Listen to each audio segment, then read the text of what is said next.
G'day guys, Matty from Extreme Auto, Caravan and Camping with you again today. Big off-grid setup, check this out. 660 amp hours of custom-made Australian batteries here from PowerPaul, Australia.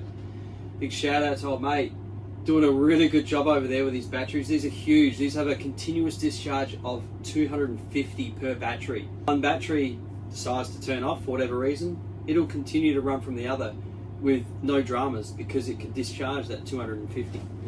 So 660 amp hours of lithium here. Got the Multiplus inverter charger, the Multiplus 2 in this one, so it's the updated unit. There's the 3000 kVA unit here with a 120 amp charger. So I can fast charge these lithium from mains at 120 amps, which is what it's set to because these batteries just love being charged. So that is warp speed charging. So if you want to really charge real quick and get going, you can do that with this setup. Really, really cool. That's monstrous. It's like 5-6 times the size of most caravan chargers. So that's all in one. We've got a lot of solar in this one. I managed to squeeze 1000 watts up on the roof. So we've got 3 200 watt panels in one array, which is running from the larger controller, and we've got 4 100s off the smaller controller. And that's a lot of power. So running 2 arrays on this one because there is a shading issue on the rear towards the side with the vents. That way, if one array gets shaded, it's not going to affect the other one. So there's a good chance of getting higher power over the day. And we're running the high voltage strings on this one as well, so we get good yield over the days. Now, when it comes to the relocation of this one, which we've done, these were chassis mount batteries, okay? So in factory form, this van had the 2 batteries down the side, so the 120 amp hours that were down the side. We've removed them and completely relocated all of the 12 volt existing circuits, all nice and neat, better than factory, all right, into a labeled located area, which is all down here, and I'll show you guys some close-ups of that soon. So everything is here. You got all your solar, your DC charger, pardon me. You've got the main 12 volt, fridge, which is a compressor fridge in this one, and we've got 12 volt memory for the radio as well.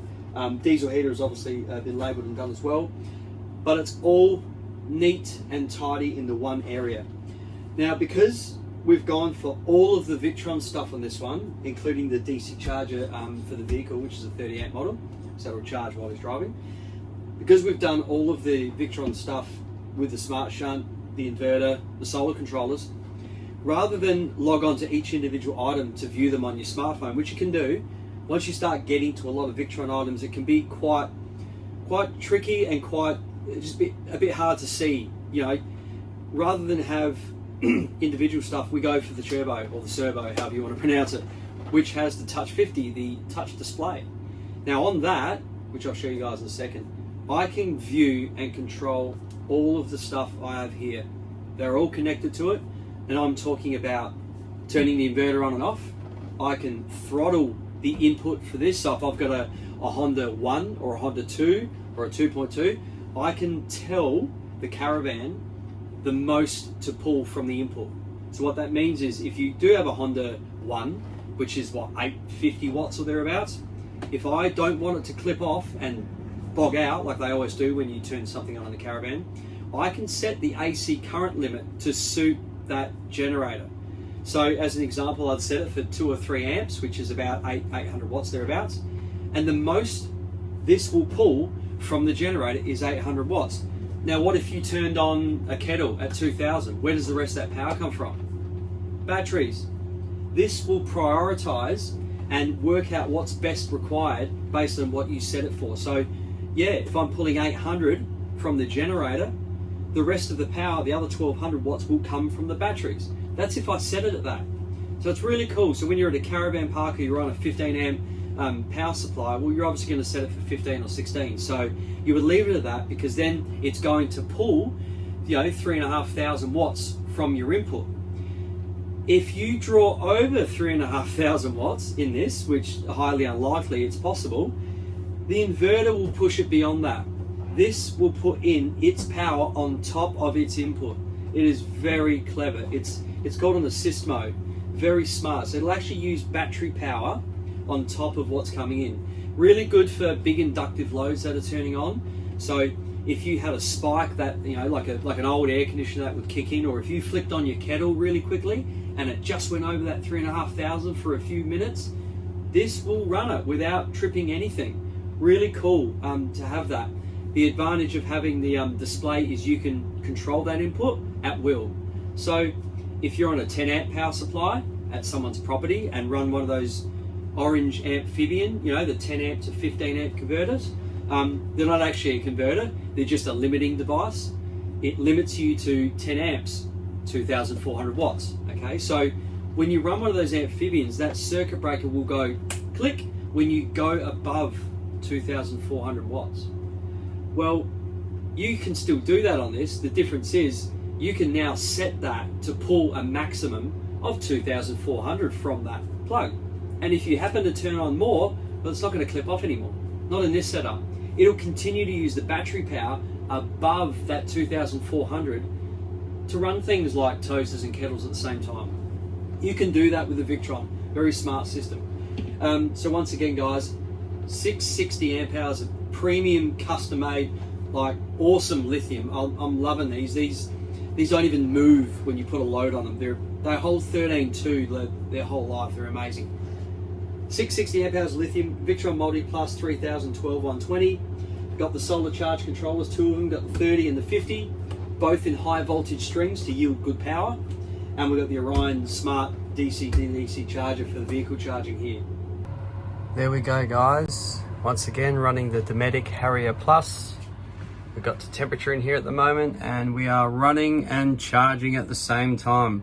So take note of the AC loads. It's the only thing running at the moment on AC, which is the air conditioner. Take note of what it's pulling once it cycles right down.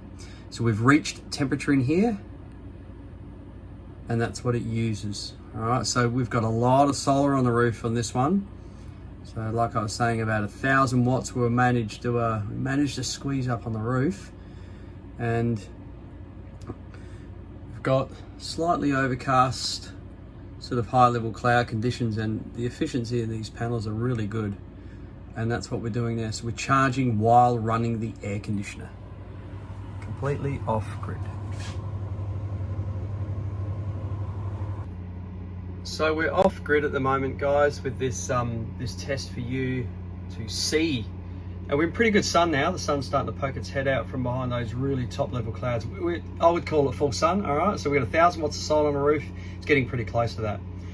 Now I'm running this AC on flat out, and I mean warp speed, all right? It is on fan 3, and it's pretty warm outside. It's running on flat out. So have a look at what we're only drawing though, on flat out. That's crazy. All right, so if we go to menu here, let's hit the battery and get some more numbers. So time to go, look at that. 1 day and 13 hours at the current usage remaining, because I got 660 amp hours here. How good's that? So at the current usage, I can continue to run for 1 day and 13 hours. Pretty cool. We'll go back here just to show what's going on. Now, what I'm gonna do for you is I'm gonna put this air conditioner to night mode, all right? We've reached temperature in here, it's about 21. That's cycled back on flat out, so I'm gonna put this on night mode, right? Night mode. Now, it's hard to hear. You guys probably won't hear it, but I wanna show you what this drops down to.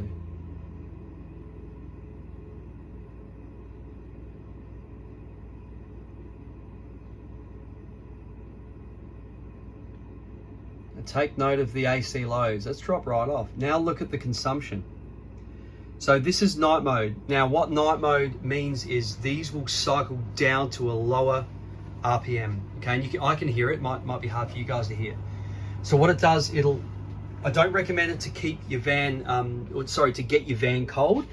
Get your caravans cold and then put it to night mode, because what it's doing is it's maintaining the temperature in here, but at a really low level. Obviously, if it's really stinking hot outside, it might not keep up. But this is an example of what you do at nighttime and or during the day if it reaches temperature in here and you don't want it to cycle on and off as fast.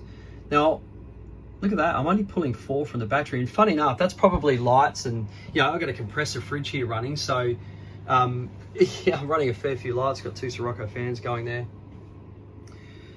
Look at that. We're almost on par, guys. Look at that.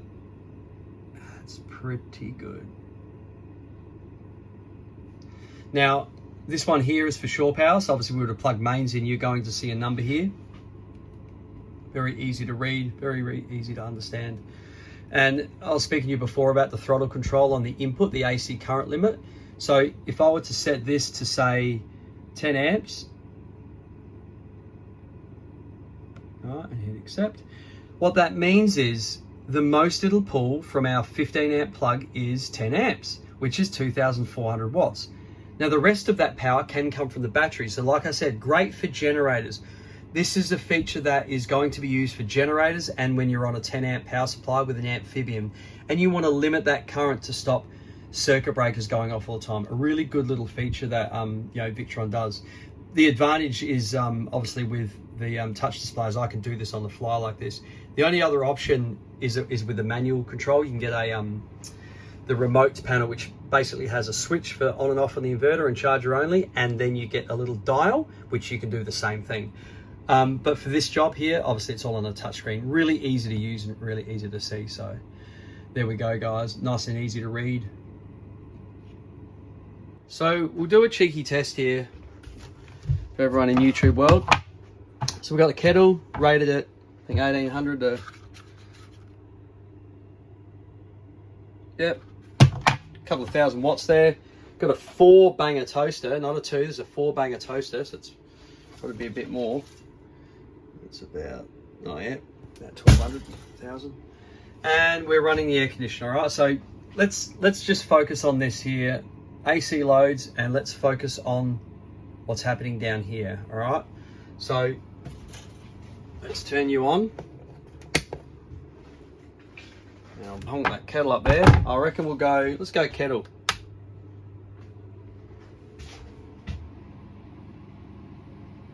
And look at that. All right, now let's go toaster.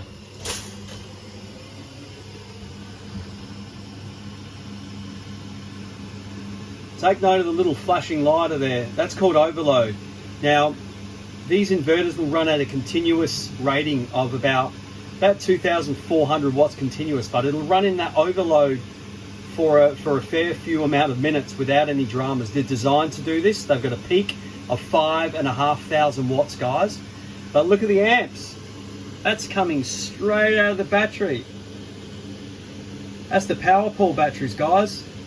I'm putting a almost 4,500 watts load on those batteries. Look at that voltage. That's Paul's manufacturing. Him doing really thick cables, high quality lugs, bus bars, really good terminations. That's not even moving. And that voltage is accurate. That's taken at the battery level, all right? Pretty cool. Air conditioner running, lights, fridge running, toaster's still on, kettle's still boiling. Crazy. Absolutely crazy. Now this would trip anything normally. Like I said, if we're on shore power, I can use some shore power to compensate for that. All right, very smart. But we're free camping, guys, now, and I'm pulling some power. We're pulling nearly 330, 340 amp hours. Look at that. Pretty cool. Okay, so test number 2, what we'll do for you guys is, so we're still running AC, okay, as you can see. How about we'll go microwave.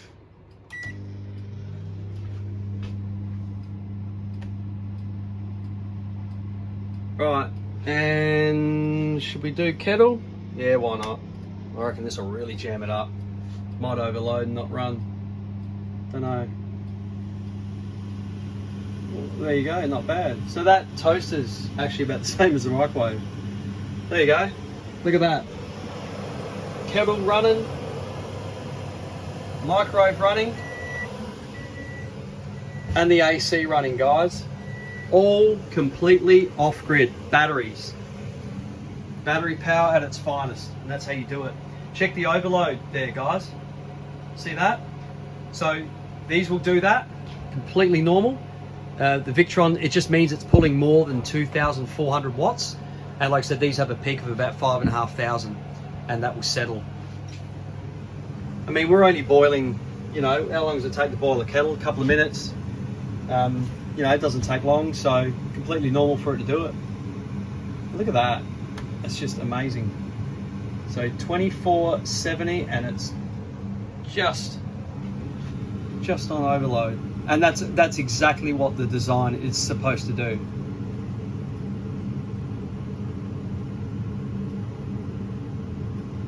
Just leave it here for you guys to watch while this kettle bubbles away.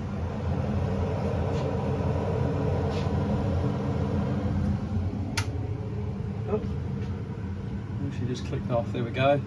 So now back to just running the AC, guys. All right. And you can see that load has dropped completely off. Solar hasn't moved. It's been pretty consistent most of the day there. And there we have it. Absolute tops.